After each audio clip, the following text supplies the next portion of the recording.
प्रणाम गुरुदेव। गुरुदेव, यहाँ पे एक साधिका का प्रश्न है कि रामकृष्ण परमहंस जी हैं जो, वो जब भी आंखें बंद करते थे वो माँ के साथ एक हो जाते थे। क्या वो उनका समर्पण था या वह हृदय में जीते थे? थोड़ा सा आप इसके ऊपर बताएं। प्रणाम आपको। रामकृष्ण परमहंस अगर परमात्मा को पाना है तो हृदय से पाया जा सकता है। हृदय के अलावा कोई मार्ग नहीं, कोई भी मार्ग नहीं। आप बुद्धि से चलेंगे, विचार शून्य होंगे, फिर भाव में उतर जाएंगे। भाव अर्थात हृदय। हृदय से ही परमात्मा को पाया जा सकता है। रामकृष्ण ने समर्पण करा या उन्होंने हृदय में माँ को प्रेम करा, हृदय से प्रेम करा। दोनों ही बातें एक ही है। समर्पित भी आप जब ही हो पाएंगे जब आप हृदय पर होंगे। बुद्धि पर होंगे तो आपका समर्पण कभी घटित नहीं होगा। बुद्धि पे होंगे तो ये गुरु के सामने बैठकर भी आपको लगेगा कि ये मैं बात गुरु की मानूं या ना मानूं। गुरु के सामने बैठकर भी आपको ये कंफ्यूजन लगेगी कि सन्यास लूं या ना लूं। ऐसा व्यक्ति कभी कुछ भी नहीं कर पाएगा। ध्यान रखें इसका। अभी वो बुद्धि में ही उलझा हुआ है। मैं साधना करूं या मैं गुरु को मिलूं, नहीं आज घर में कुछ काम है, अभी नहीं। और पता लगे कि आज की रात ही मौत आने वाली है, गुरु से अगर मिल जाता तो मृत्यु से पार चला जाता।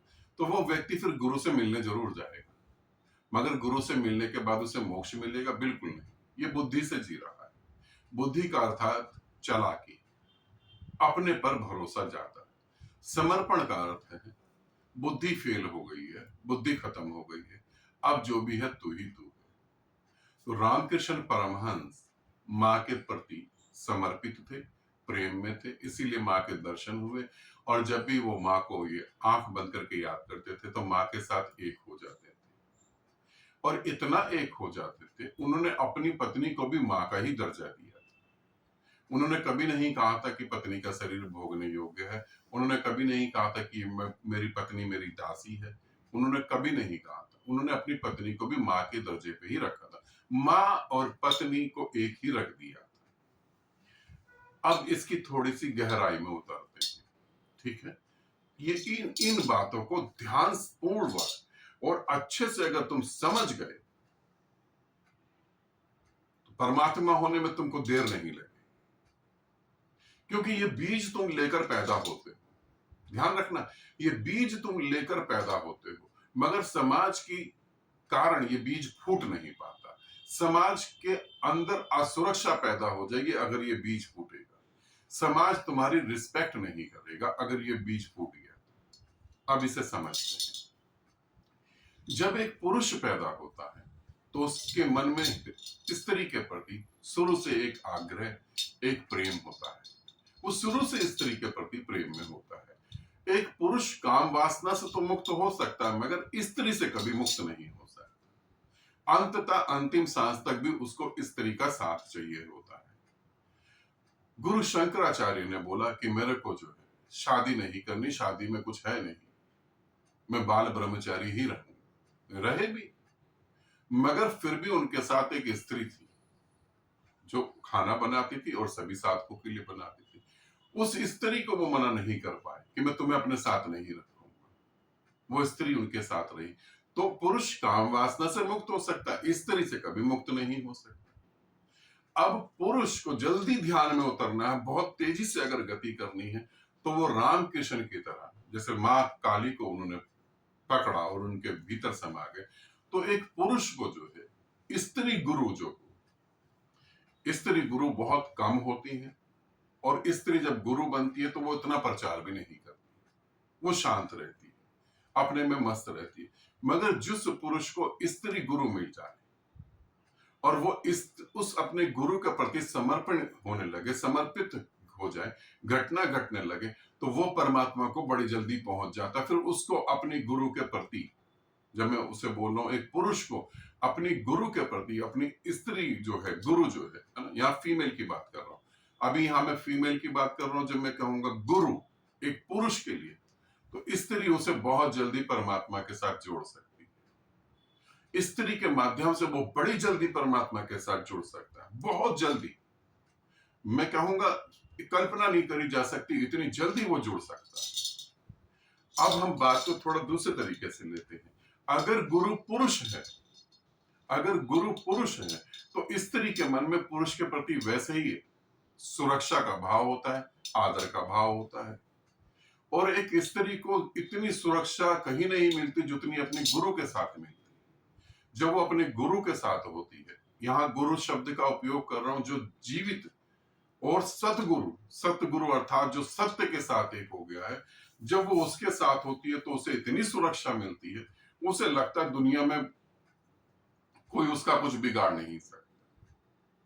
ऐसी सुरक्षा, जबकि गुरु कभी सुरक्षा की उसे गारंटी नहीं देता, सुरक्षा की उससे बात नहीं करता, मगर वो उसके साथ जुड़कर ऐसा आनंदित हो जाती है, इतना सुरक्षित महसूस करती है कि एक स्त्री को अगर परमात्मा जल्दी चाहिए तो वो गुरु के प्रति समर्पित हो सकती है और उसे पकड़ के आगे जा सकती है। मगर तुम्हारा समाज इस बात को एक्सेप्ट नहीं करेगा।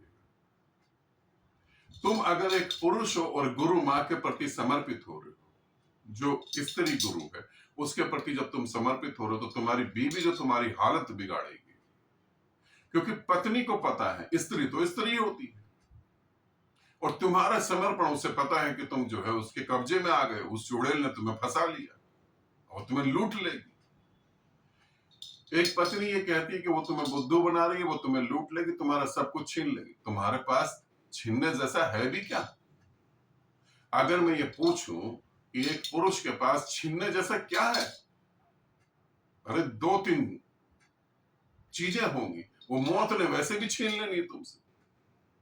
तुम्हारे पास अपना तो कुछ नहीं है, मगर तुम्हारी पत्नी जो है वो कहेगी कि नहीं, ये नहीं, ये गलत है बिल्कुल। ऐसे ही एक स्त्री जब पुरुष के प्रति, गुरु के प्रति समर्पित होगी, तब पुरुष उसे समझाएगा कि तुझे पता नहीं वो तांत्रिक है, तुझे पता नहीं वो तेरे को धोखा दे देगा, तुझे पता नहीं वो शरीर को भोगेगा और तुझे एक दिन लात मार देगा।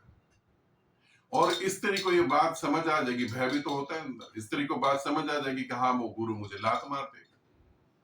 और गुरु जब परीक्षा लेगा तब वो स्त्री फेल हो जाएगी, उसे पता कि गुरु ने मुझे लात मार दी।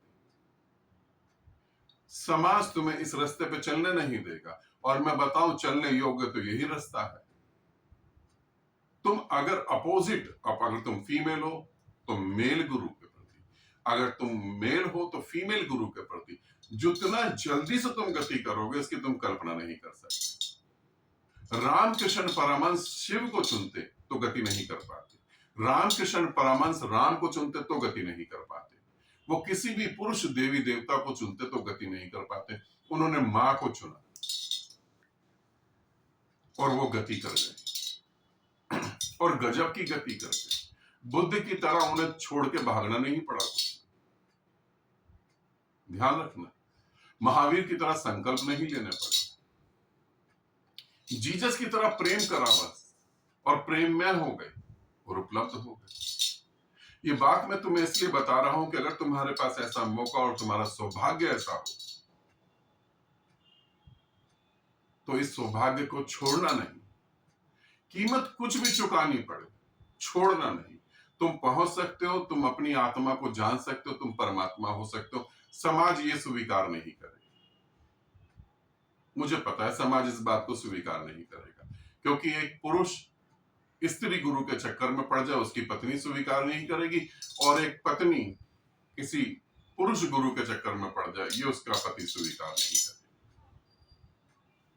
दोनों एक दूसरे को समझाएंगे। तो पूछा रामकृष्ण, ये तो मैंने खैर अपनी तरफ से बताया कि कैसे रामकृष्ण की यात्रा बहुत तेजी से और बहुत अच्छे तरीके से हो गई। यही ध्यान रखना, विवेकानंद रामकृष्ण के प्रति समर्पित थे, मां के प्रति नहीं, ध्यान रखना। और विवेकानंद को मोक्ष उपलब्ध नहीं हुआ था, झलक मिली थी, बस झलक मिली थी, उपलब्धि नहीं मिली थी।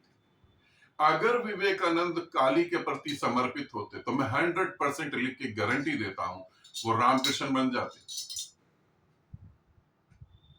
पूरी तरह से रामकृष्ण बन जाते। मीरा अगर काली के प्रति समर्पित होती तो कुछ भी ना घटता। मीरा अगर पार्वती के प्रति समर्पित होती तो कुछ ना घटता मीरा को। मीरा घटित हुआ कृष्ण पर।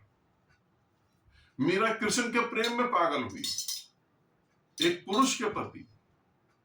और मीरा के जीवन में जितनी भी दिक्कत आई, मैं तुम्हें कहूंगा ये 1% भी नहीं है। अगर कृष्ण जीवित होता तब जो दिक्कत आती, तब शायद सोचना पड़ता कि मीरा आगे चल पाएगी या नहीं चल पाएगी, तब पता लगता। तुम्हारा समाज कभी भी तुम्हें परमात्मा होने नहीं देगा। वो बातें करेगा कि परमात्मा हो जाओ, ये मिलेगा वो मिलेगा, जैसे कि सभी पुरुष, सभी मनुष्य को, पूरे मनुष्य जाति को संतों के पांव छूना अच्छा लगता है, संतों के पास बैठना अच्छा लगता है, संतों की वाणी अच्छी लगती है, संतों का आशीर्वाद चाहिए वो अच्छा लगता है, संत सदा कृपा बनाए रखे ये चाहिए। मगर घर में मेरे संत पैदा ना हो जाए, इस बात का पूरा ध्यान रखना पड़ता है। उन्हें घर में संत पसंद नहीं। बॉर्डर पे जाके सैनिक हमारी रक्षा करें, सैनिक ये है, सैनिक वो है, सैनिक ऐसा है, सैनिक वैसा है, सैनिक होने जरूरी है, आर्मी होना जरूरी है ताकि हम चैन से सो पाए। मगर कोई भी ये नहीं चाहता कि हमारे घर का सदस्य आर्मी में जाए। ये ध्यान रखना। समाज बड़ा उल्टा सीधा है, वो तुम्हें कभी परमात्मा नहीं होने देगा, बाधाएं खड़ी कर देगा। तुम्हें कभी नहीं कहेगा जीवित गुरु से जुड़ो, वो तुम्हें कहेगा देवी देवता है, मंदिर जाओ, मस्जिद जाओ, गुरुद्वारे जाओ, चर्च जाओ। और यहां जाकर कुछ बनने वाला नहीं, क्योंकि जो उसमें बैठे हुए हैं उन्हीं का कुछ नहीं बना अभी तक। फिर तुम्हारा कहां से बनेगा? पूछा रामकृष्ण। रामकृष्ण ने सही मार्ग चुना, मां के प्रति समर्पित हुए। और एक बच्चा मां के प्रति ही समर्पित हो सकता है, तभी उसकी गति होती है। कुछ बातें मैंने अपनी तरफ से बताई, उसे समझने की कोशिश करना ताकि तुम्हारी यात्रा जल्दी पूर्ण हो। आनंदित रहें, सदा खुश रहें। बहुत बहुत प्रेम आप सभी।